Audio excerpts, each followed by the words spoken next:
Hi, welcome back to Desi Aroma. Thank you for tuning back in again.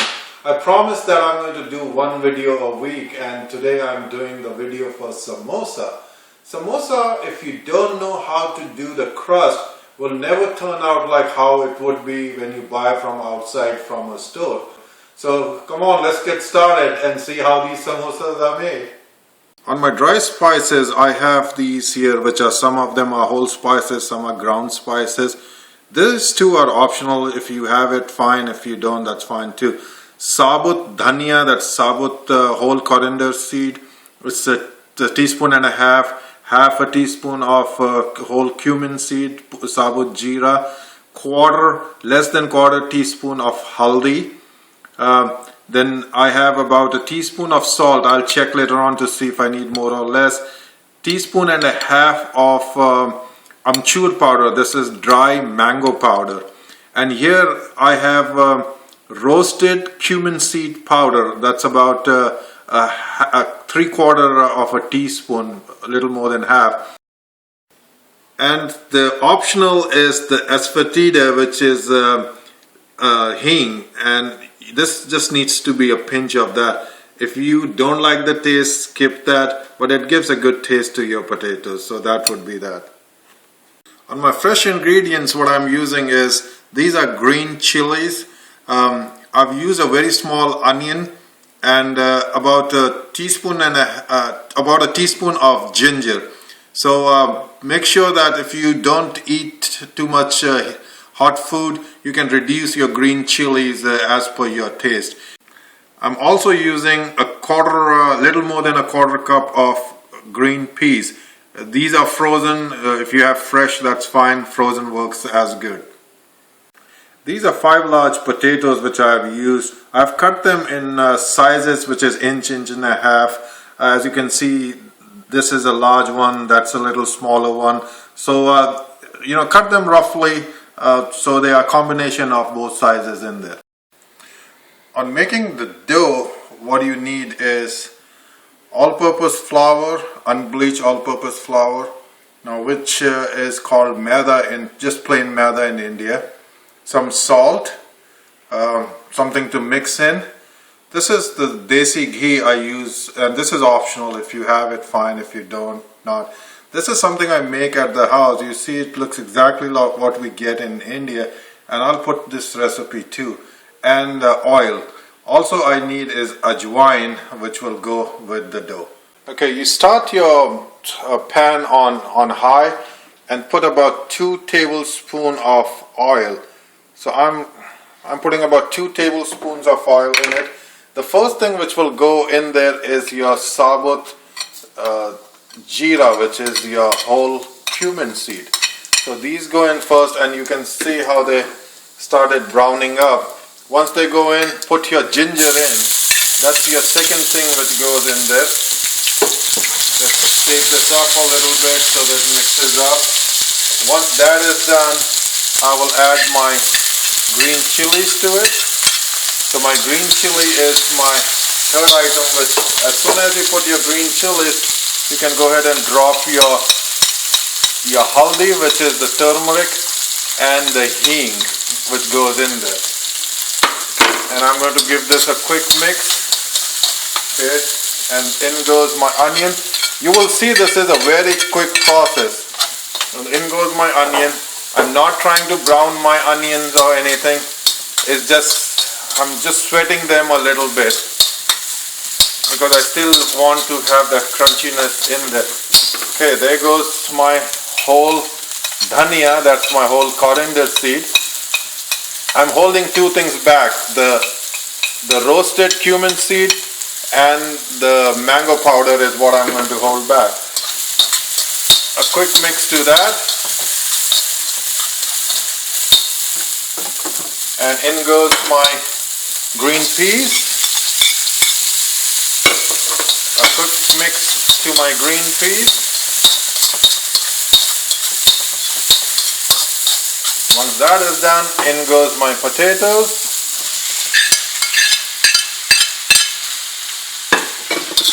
And I'm going to now just go ahead and mix my potatoes here.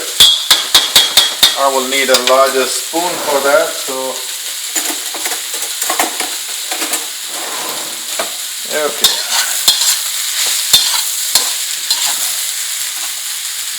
As you can all see, it's taken a good color. So I'm just mixing this up nicely.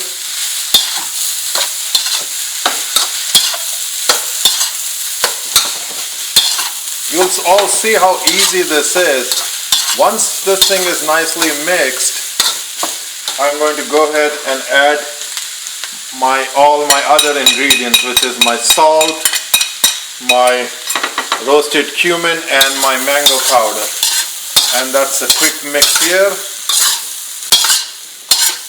You all remember your potatoes were already boiled, so you're not cooking anything here. What you're doing is actually just letting your onion and all get that light saute on it, and it's done. The potatoes are done. As soon as this cools down, we are going to go ahead and fill it to our samosa wrappers.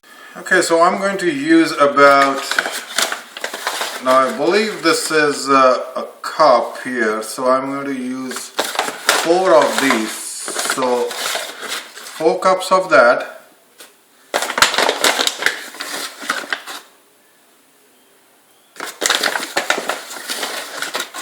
So 4 cups I'm using of the flour, and I'm going to use about 1 teaspoon and a half of salt in this, and I'm going to also use ajwain. I believe these are called the carom seeds.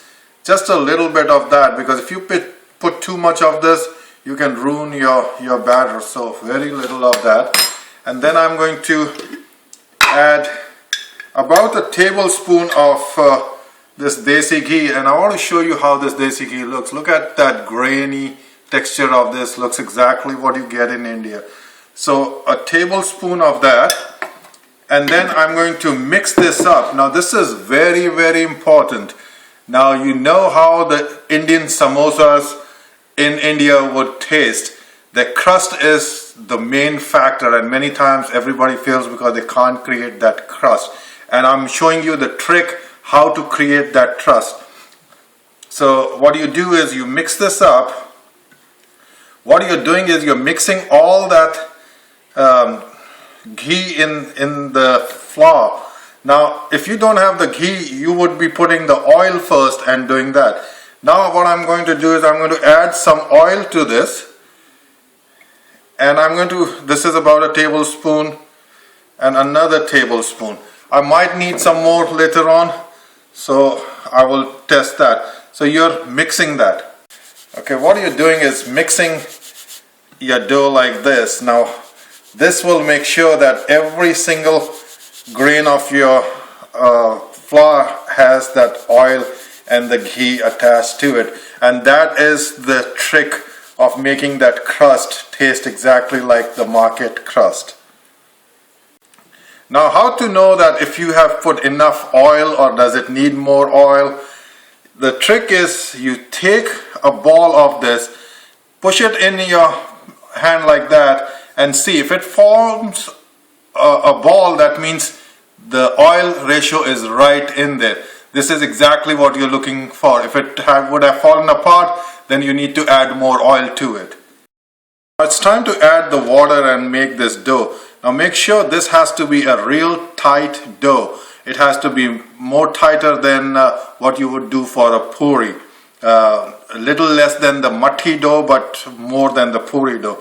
So you will start adding little water at a time. You can always add more, but you can't reduce it. So just make sure you add little at a time and start creating your dough into binding the dough up. You all can see this dough is done, and I've bound all the dough together, but this looks pretty rough.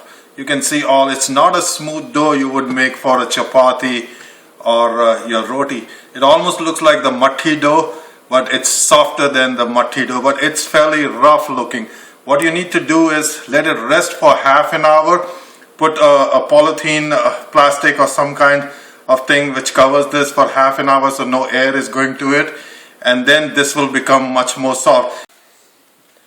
So my dough has been resting for 30 minutes.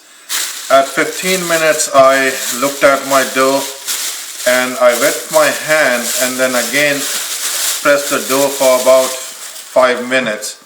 So as you can see now, this is very smooth and elastic, what you are looking for. Okay, we're going to take this dough and most probably divide that into half here. So I'm going to take half and I'm going to still keep this half covered so I don't dry my dough off. So I'm taking a ball, and my ball is about this size for my dough, and I'm going to now make that same like how I would do a roti. This usually doesn't need anything to make it round. It won't stick to your surface. But what you need to do is, if you feel that it's sticking, just go ahead and use a little oil. Do not use any dry flour at all on this.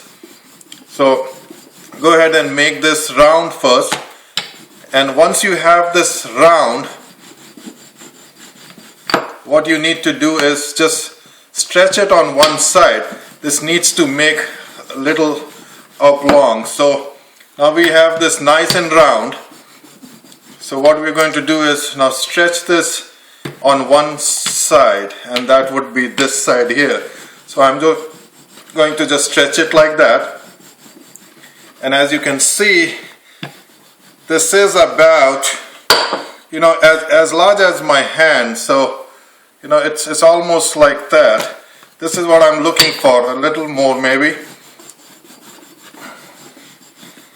And I'm also looking at the thickness of that. You don't have to do this real thin, because if you do, it won't come to that texture you're looking for. So this is the thickness you're looking for in that dough.